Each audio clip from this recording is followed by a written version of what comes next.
Bonsoir, chers téléspectateurs, bonsoir, chères téléspectatrices. Vous vous demandez certainement de quoi il s'agit. Eh bien, vous êtes sur votre émission Le ciel ou l'enfer, à toi le choix. Il s'agira de découvrir dans cette émission ce qu'est le ciel et l'enfer. Vous me suivez actuellement et vous êtes hanté par une question quelquefois, à savoir quelle est votre destination après la mort? Que vous arrivera-t-il? Bon, vous êtes les bienvenus sur cette émission. Vous êtes un assoiffé du ciel et vous nous suivez. Et vous vous demandez où trouver les meilleurs enseignements qui pourront vous enraciner dans la saine doctrine et vous faire atterrir au ciel. Cette émission vous convient. Ou encore, vous nous suivez, vous êtes tombé par hasard sur cette émission, mais vous ne croyez ni au ciel ni à l'enfer. Cette émission vous éclairera. Une fois encore, soyez les bienvenus sur cette émission.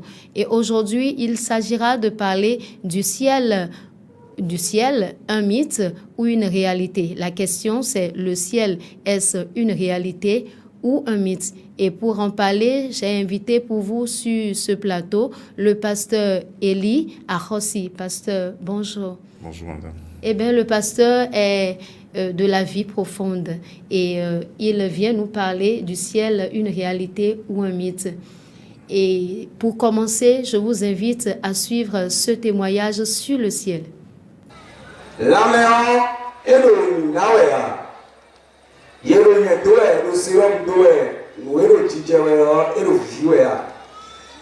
Wanyila prophète mi dɔlɔ le dodo wo le mo le kufo gbogbo gege na gosi dodo wo de lo xati le mo na ifi le vo ne tso wo na yi o na kpɔnkpɔntɔn bɔn mi na ho le tso wo na yi nugbɔ bɛ ali o dze tɔntɔn unu titɛ galo na dzɛwɛ yɔ eko dze do ali dzi bɔn agbaza do no eze yi tɔntɔn. Bibi àbùdó di ọ, kẹ́kẹ́ ló yẹ ẹ̀rọ ìdáko oúnjẹ tí tó sí àgbàdá méjì. Bọ́lá tó sí àgbàdá mẹ́rin tó ń lè wè bọ́ ń jẹ́ kí a yọ tó. Pẹ̀lú kẹ́kẹ́ lẹ́kọ̀ọ́ ìlérò kẹ́kẹ́ tí wọ́n kẹ́ ló yí ẹ̀. Bọ́lú tí a yọ tó. Bọ́ńkú èkẹ́kẹ́ tún lọ. Lélẹ́ jẹ́ tẹ̀sí kẹ́kẹ́ ọtí ẹ̀. Bọ́ńkú èkẹ́kẹ́ àkàrẹ́ ọ̀. Papa te lo kudote, o secrétaire mais quelqu'un va le foutre. Pour vite pas dire qu'il est dit pour toi, papa te rien pas. Bon foi quand la communauté, pour être et pour même temps il y a un côté là il doit le traiter. Bon dans il doit il faut trop. Bon dans il y a beau ici, il y a il doit le prendre il est quand va être filé. Si les gens étaient nés dans la frontière, bon, mais d'autres pays pour la couture, bon, mais écarté, mais les rotés, mais les couture pour la léna, le frère, bon, il y a écarté, les sous-populaires, mais les non tomitotés, bon, les non tomitotés, bon, il y a un midi, bon, quand on prend pour les violons, il y a les sous-casseurs de potier. Bon, elle est au premier avocat. On s'en fout de tes séties. Bon, pour télé, ça va tourner les autres les dons pour télé.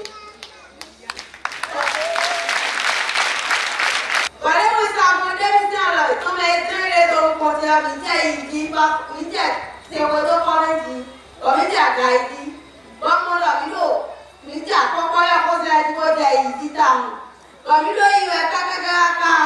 Il y a un motobo pour dire, motobo, ça n'a pas de voir, on va lui dire pas. Il dit à quoi, on va s'en beaucoup. Mais dès qu'on s'en beaucoup, il y a ce point et ce point le plus bon. Mais plutôt, nous, quoi, quel est votre mot, quel est. Bon, il y a des plutôt, mais il y a des dit, il faut que je dise, nka se bene kura ku ba di tia ba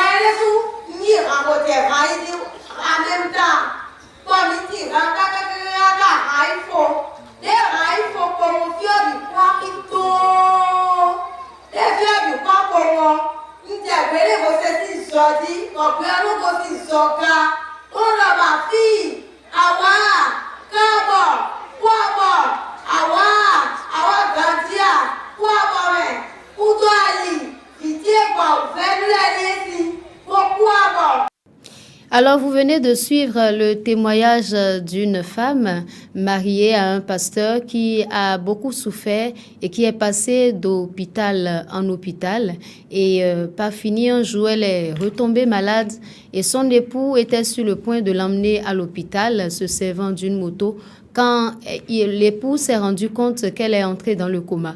Alors, elle s'est vue sortir de son corps et c'est ce qu'elle a expliqué. Elle, après être sortie de son corps, elle s'est vue prise par un ange et emmenée au ciel. Et elle a décrit un peu ce qu'elle a vécu. Pasteur, voilà ce qui a été dit. Sans plus tarder, je voudrais vous demander, il y a certaines personnes qui pensent que le ciel est juste une imagination des chrétiens, une imagination des prêtres, une imagination des pasteurs, de sorte que certaines personnes disent même que la religion est l'opium du peuple. Est-ce que réellement le ciel est un mythe ou une réalité? Et suivant la parole de Dieu, je sais que le ciel, c'est une réalité, c'est pas un mythe, parce que nous avons plusieurs preuves dans la parole de Dieu. Jésus nous a parlé du ciel, les prophètes nous ont parlé du ciel, l'apôtre Paul nous a parlé du ciel. Au nombre des prophètes, vous pouvez en citer quelques-uns? Je sais que le prophète Ésaïe en a parlé, l'apôtre Paul en a parlé. Dans quel chapitre le prophète Ésaïe en a parlé? Dans Ésaïe chapitre 65, verset 17, Ésaïe nous a parlé du ciel. Est-ce qu'on peut le lire? Bien sûr, si vous permettez, je vais lire Ésaïe 65. Donc Ésaïe, le chapitre 65. Exactement, Ésaïe chapitre 65, verset 17, je lis dans la Bible Louis II, version Louis II. Je vais créer de nouveaux cieux et une nouvelle terre. On ne se rappellera plus des choses passées et ne reviendront plus à l'esprit. Donc, on nous a parlé du ciel. Je disais également que l'apôtre Paul en a parlé. Lui-même, il est allé plus loin. Il nous a parlé d'une révélation qu'il a eue et qu'il est allé même dans le paradis. Et il a eu des révélations. Oui, il a eu des révélations et par humilité, il n'a pas voulu décrire ce qu'il a vu.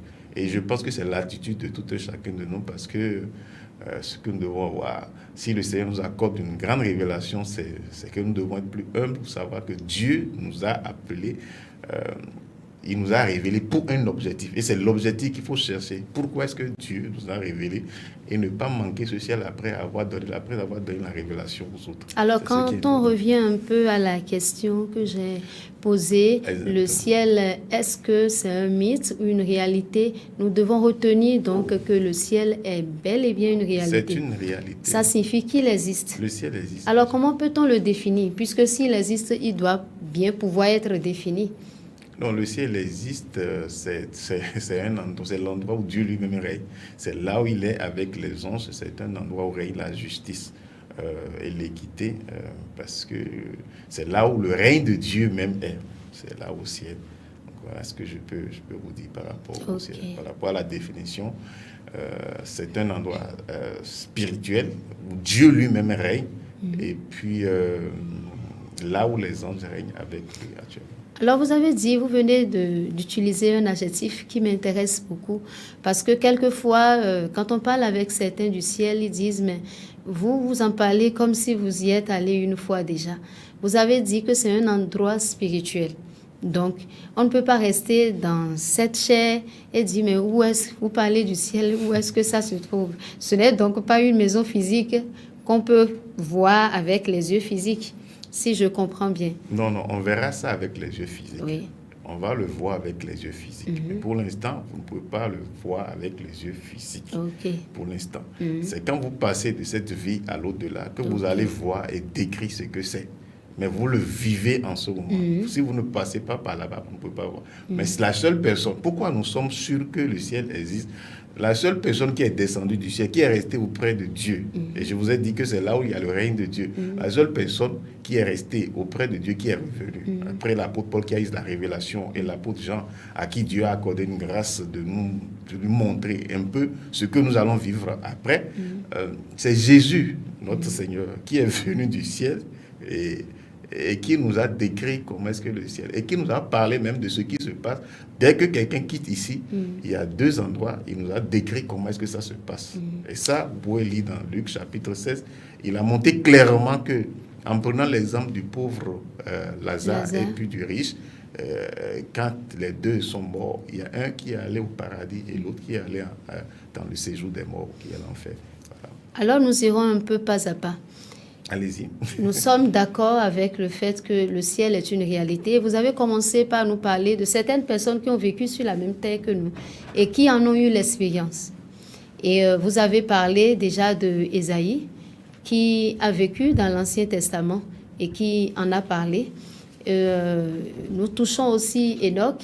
La Bible dit qu'il a vécu, mais par la suite, on ne le vit plus sur terre. Et dans Hébreu, la Bible nous révèle plus tard qu'il a été enlevé au ciel. C'est un être humain, c'est un témoin aussi. Maintenant, vous avez parlé dans le Nouveau Testament du Seigneur Jésus. Et je voudrais que vous nous donniez des passages, par exemple, dans Matthieu, le chapitre 6, des versets 9 à 10, il a dit un certain nombre de choses. Est-ce que nous pouvons aller là pour que vous puissiez expliquer davantage ce que le Seigneur Jésus veut dire par là lorsqu'il enseignait la prière Notre Père?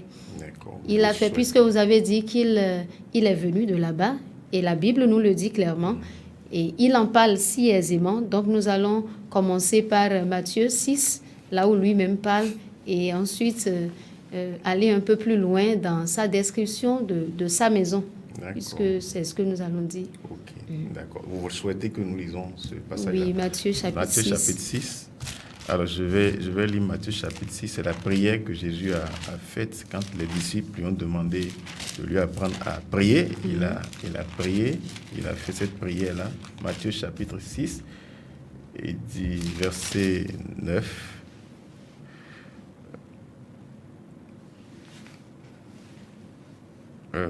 Le verset 9 dit « Voici donc comment vous devez prier. Notre Père qui est aux cieux, que ton nom soit sanctifié, que ton règne vienne, que ta volonté soit faite sur la terre comme au ciel. » Donc, ça là les 2 passages. Donc, notre Père qui est aux cieux. Donc, Dieu a son emplacement, il est aux cieux, il est au ciel. Et quand on parle, il a dit Dieu est aux cieux. Vous comprenez? Voilà. Donc, sa présence, il est ici, partout, et puis il est en même temps sa demeure. Donc, c'est pour ça que je parle de demeure spirituelle. Quelque part, on dit il est aux cieux. Maintenant, on dit que ton nom soit sanctifié. Le règne de Dieu dans la vie de l'homme, Dieu dans la vie de l'homme doit être sanctifié. Avant de parler de la sanctification de son nom, il y a des expressions qui touchent là et qui montrent que le ciel est une réalité, puisqu'il dit « Notre Père qui est aux cieux ». Bon, si le ciel n'existait pas, je crois que le propriétaire du ciel, Jésus, n'en parlerait pas et ne parlerait pas d'un Père qui est. Non, je vous l'ai déjà dit, parce que lui, il est venu de là-bas et il sait que Dieu est aux cieux. Et c'est pour ça qu'il dit que notre Père, il a commencé par dire, il a situé pour dire que notre Père qui est aux cieux. Donc Dieu est là-bas. Vous comprenez, Dieu est au ciel et notre Père, il a pris comme son Père et le Père de tous ceux-là qui sont des enfants de Dieu. Donc il est aux cieux et donc voilà, il a représenté et il a indiqué là où le Père, son Père, notre Père il est le Père de Jésus, il est mon Père, il est votre Père, il est le Père de tous ceux qui ont accepté Jésus comme son Sauveur et son Sauveur et Seigneur personnel. Voilà. Alors, vous étiez en train de parler de son règne. Alors, il dit d'abord que le nom de l'Éternel soit sanctifié. Voilà. Que le nom de l'Éternel soit sanctifié. Vous vous rappelez quand les enfants d'Israël étaient dans le désert, ils ont demandé que le nom de l'Éternel, dans notre bouche, dans notre comportement, le nom de l'Éternel. Quand les gens voient, ils doivent savoir que le nom de l'Éternel est sanctifié dans notre bouche. On ne peut pas appeler le nom de l'Éternel le nom de notre Père pour quelqu'un tombe, on va crier Jésus, quelqu'un fait que... C'est un nom saint et ça doit être gardé comme tel. Oui, parce que lui-même, quand vous le voyez, il est saint et il veut que nous soyons saints. Donc son nom doit être sanctifié dans notre bouche. Voilà. Donc c'est extrêmement important cela parce que si nous ne le faisons pas, c'est que ce que Dieu veut que nous soyons, la beauté, l'expression même de Dieu, ce qu'il veut que nous soyons, on ne va pas le voir, on ne va pas le sentir. Mais quand on veut la présence de Dieu dans sa vie, quand on veut que le règne de Dieu vienne dans sa vie, on doit se garder et sanctifier le nom de l'Éternel. Voilà. Donc, et il continue en disant que son règne vienne. Le Seigneur a un règne au ciel. C'est là où il y a les anges. Il a une règne, c'est le règne de justice et d'équité. Il dit que le règne là vienne sur la terre. Vous savez, la terre est polluée en ce moment depuis que Adam et Ève ont commis ce péché et les hommes ont été séparés de Dieu. La terre est polluée. Satan et ses anges ont pris le contrôle de cette terre. Et voilà pourquoi plus tard, je vous disais que Dieu a décrit, nous a donné un avant-goût de ce que nous allons voir. Donc cette terre polluée, il dit que le règne qui n'est pas sur cette terre, que ce règne-là vienne sur la terre. C'est un règne merveilleux de justice et d'équité qui va venir sur la terre. Voilà. Donc c'est un peu comme ça, pour dire que c'est une réalité que le ciel existe et que Dieu, il est au ciel. Et quand on va voir le règne de Dieu et tout ce que la terre, quand on parle du ciel, la description du ciel, tout ce que ça a, tout ce qu'on nous montre dans ce ciel-là, on comprendra pourquoi Jésus dit que ce règne-là vienne. Et nous attendons ce règne. Avec impatience. Avec impatience. Avec impatience. Merci, pasteur. Alors, vous avez parlé de l'apôtre Paul, qui est un être, qui est un homme comme nous, qui a vécu sur terre, mais qui a eu aussi une révélation du ciel. Je voudrais que vous abordiez le sujet puisque vous avez commencé à en parler. Oui, en effet, l'apôtre Paul a fait cette grande expérience. Vous connaissez sa vie, on ne va pas revenir sur sa vie, comment lui-même il était pécheur. Et comment il a combattu l'Église. Il a combattu même l'Église, pensant que, et ça c'est un autre aspect. Donc finalement, on va résumer pour dire que le Seigneur là a eu pitié de lui et lui-même il a dit que le Seigneur a eu pitié de lui parce que lui est le moindre des apôtres. Quand il se considère, il dit que lui-même, quand il voit ce que Dieu a fait pour lui, il dit que lui, il ne mérite pas le titre d'apôtre, s'il est le moindre des apôtres. Et c'est peut-être cette humilité qui a amené Dieu même à lui révéler. De toutes les façons, Dieu lui a dit que les choses qu'il va souffrir, qu'il va lui montrer. Et donc, il lui a montré quelque chose d'excellent. Et il est allé même, il dit qu'il est allé jusqu'au 3e ciel. Il a vu des choses qu'un homme ne peut pas voir. Il ne peut pas décrire ça. Voilà. Donc, vraiment, il a vu. Et donc, lui-même, il a témoigné que le ciel existe. Et c'est pour ça que son combat, il a compris que son combat maintenant, quel que soit ce qui se passe sur la terre, les privilèges qu'il avait sur la terre, tout ce qu'il avait, ça lui importe très peu. Ce qu'il faut maintenant, c'est d'atteindre le ciel. Quel que soit le prix à payer, il va payer le prix pour aller au ciel.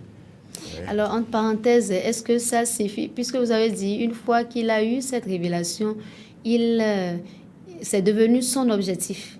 Est-ce que ça signifie que chaque enfant de Dieu doit avoir pour but ultime le ciel et travailler pour ça? Oui, vous savez, pourquoi est-ce que nous sommes chrétiens? C'est d'atteindre le ciel un jour. On n'est pas venu pour rester sur la terre. Il y a certains qui croient qu'ils sont chrétiens pour avoir un bon mari ou une bonne femme ou pour être élevés dans la société puisqu'ils savent que Jésus fait ces choses aussi. Non, Paul a dit, si c'est dans ce monde seulement que vous espérez en Christ, dans 1 Corinthiens chapitre 15, verset 19, vous êtes les hommes les plus malheureux du monde. Si c'est dans ce monde seulement que vous allez à l'église, si c'est pour les choses de la terre que vous allez à l'église, évidemment, on a besoin d'avoir un mari, on a besoin d'avoir des enfants, parce que c'est les promesses de Dieu. On a besoin d'avoir des choses essentielles. Mais si c'est seulement dans ce monde-là que vous espérez en Christ, vous êtes l'homme le plus misérable de tout le monde, de toute la terre. Donc, l'objectif ultime, c'est de vivre sur la terre, mais finalement d'atteindre le ciel. Parce que vous aurez tout raté lorsque vous vivez sur la terre. Et vous vous retrouvez à un endroit où le pécheur va se retrouver finalement. Ça va être dangereux. Donc, évidemment, c'est le ciel qui est le premier objectif à atteindre pour tout chrétien. Alors, dans cette émission, nous allons parler avec preuve. Vous avez parlé de Paul qui a eu son expérience. Est-ce que vous pouvez nous prouver par des passages bibliques ou par le passage biblique concerné cette expérience-là? Oui, en fait, on va y aller dans 2 Corinthiens chapitre 12. Paul nous a décrit dans 2 Corinthiens chapitre 12, et la foi vient de ce qu'on entend, et ce qu'on entend vient de la parole de Christ. Exactement. Ici, c'est la parole révélée de Christ.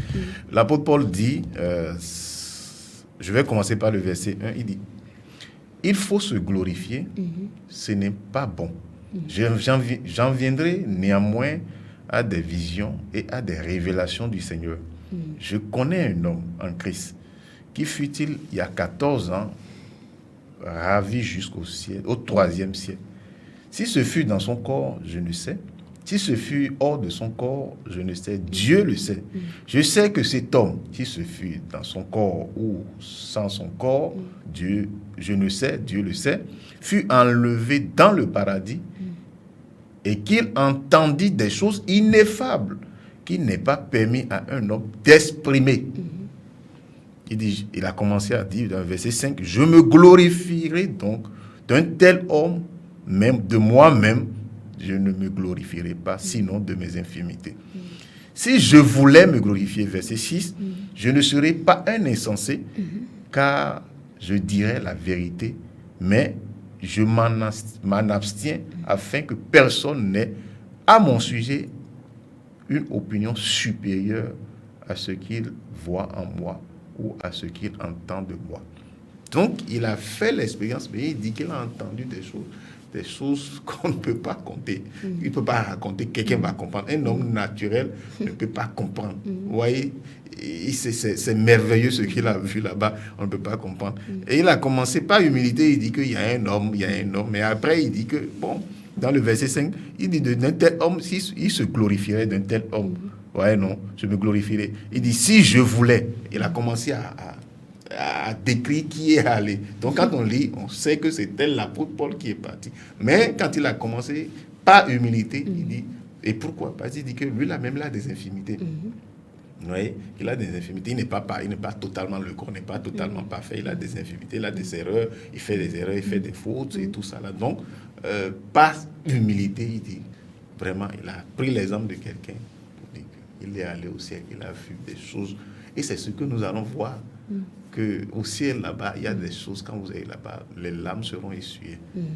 Tout ce que les hommes vivent ici sur la terre, les larmes seront essuyées. Dieu lui-même sera là pour les éclairer. Et il va essuyer toutes leurs larmes. C'est ce que la parole de Dieu nous dit. Alors, pasteur, une parole forte pour essuyer les larmes à quelqu'un qui nous suit actuellement, qui a accepté Jésus dans sa vie et qui se dit « j'irai au ciel ».